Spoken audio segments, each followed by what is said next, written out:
Hello বন্ধুরা, আসসালামু আলাইকুম। কেমন আছো তোমরা সবাই? আশা করি ভালো আছো। ইনশাআল্লাহ আমি অনেক ভালো আছি।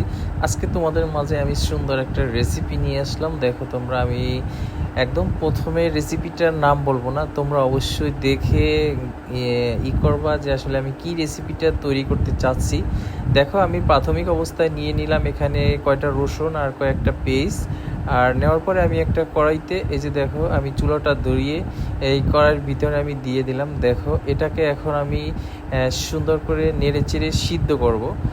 আর অনেক সময় লাগবে, কারণ সিদ্ধ করতে দেখো অনেক সময় লাগবে, যেহেতু এটাতে কোনো পানি দেওয়া হবে না, একদম গরমে গরমে সিদ্ধ করতে পারে। এই ফাঁকে দেখো, আমি কিন্তু এখানে আটাটা গুলিয়ে নিচ্ছি, কারণ আজকে রুটি খাবো।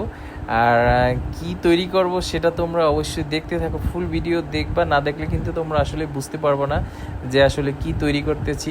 আমি এদিকে অলরেডি আটাটা সুন্দর করে গুলিয়ে নিচ্ছি, কারণ পরোটা হবে, একদম গরম গরম পরোটা দিয়ে তারপরে খাওয়া হবে। আর চেষ্টা করি আমি সব সময় ইনশাল্লাহ বাসায় তৈরি করে খাওয়ার জন্য। এই যে দেখো, আমি একদম গোল গোল করে রেখে দিয়েছি। আর এইদিকে দেখো, আমার একদম ভাজি করা হয়ে গিয়েছে এটা, পেস্টটা আর রসুনটা। এখন এটার পুরো মেকিংটা আসলে করা হবে। দেখো তোমরা, অলরেডি এটার যে রসুনের যে উপরের যে শসাটা আছে সেটা কিন্তু সুন্দর করে ফেলে দিব। ফুল শসা আসলে ফেলতে হবে না, উপরে সামান্য যেটা মানে পুড়ে গেছে সেই যে শসাটা। আর এদিকে কয়েকটা আমি মরিচ, শুকনো মরিচ টেলে নিচ্ছি, কারণ শুকনো মরিচের প্রয়োজন আছে। দেখো, অলরেডি কয়েকটা শুকনো মরিচ সুন্দর করে ভেজে নিয়েছি। আর এই যে দেখো, শুকনো মরিচটা এখন আমি সুন্দর হাতে ডলে নিচ্ছি, কারণ অবশ্যই তোমরা বুঝতে পারতেছো যে আমি কি বানাতে চাচ্ছি। আর অবশ্যই এই ভর্তাটা বানাতে গেলে এইভাবেই প্রসেসিং করে বানাতে হবে। এই যে দেখো, আমি সুন্দর করে মিহি করে নিয়েছি। এখন আমি সরিষার তেল দিয়ে একদম ভর্তাটা, রসুন টসুন এভরিথিং সব কিছু ক্লিয়ার করে দেখো কিন্তু কমপ্লিট করে আমি একটা প্লেটে রেখে দিয়েছি। এখন আমি এই যে মরিচের ভিতরে, তেলের ভিতরে সুন্দর করে এই যে হাত দিয়ে কিন্তু আমি এটা মিহি করব। আপনারা ইচ্ছা করলে এটা পাটায় বেটেও খেতে পারেন, কোনো সমস্যা নেই, কিন্তু আমার কাছে হাত দিয়ে ভালো লাগছে মিহি করাটা, সেজন্য আমি হাত দিয়ে ভর্তাটা করে নিচ্ছি।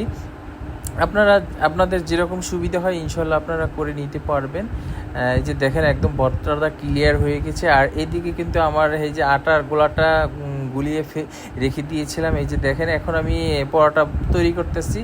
এই যে দেখেন, নিজের হাতে তৈরি করে এত সুন্দর সুন্দর পরোটা আসলে খেতে খুবই অমায়িক হবে। দেখেন, অনেক কষ্ট করে আসলে নিজের হাতে তৈরি করে খেতে হয়। আর এই যে পরোটা ভাজার জন্য আমি বাটার নিয়েছি, এই যে দেখতে পারতেছেন, বাটার দিয়ে পরোটা ভেজে তারপরে ইনশাল্লাহ আজকে অনেক মজা করে খাওয়া হবে। আর বাটারটা ইনশাল্লাহ ছোট ছোট পিস পিস করে কেটে নিচ্ছি, কারণ বেশি তো প্রয়োজন নেই, পিস পিস করে কেটে নিলে আর কি খুবই সহজ হবে।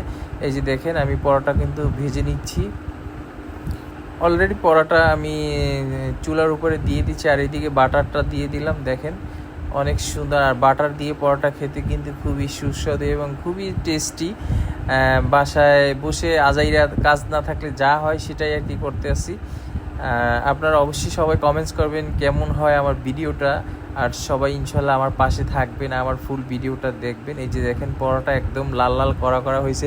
আমি আবার একটু পরোটা একটু লাল লাল করা ভাজিটা আমার কাছে খুব ভালো লাগে।